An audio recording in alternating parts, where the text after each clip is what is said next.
अल्लामा Iqbal London में थे तो बेटे ने खत लिखा, काबा जी जरूरत पड़ गई है, मजबूरी आ गई है,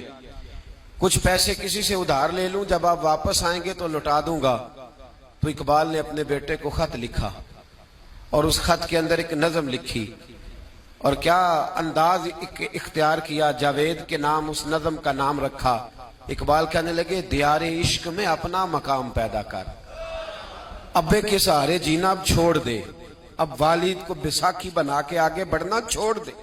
दियारे इश्क में अपना मकाम पैदा कर, नया जमाना नए सुबह शाम पैदा कर, खुदा अगर दिल फितरते शनास करे अता तुझको, सुकूते लालाओ गुल से कलाम पैदा कर। और मेरा तरीक अमीरी नहीं फकीरी है, मेरा तरीक अमीरी नहीं फकीरी है, खुदी न बेच गरीबी में नाम पैदा कर।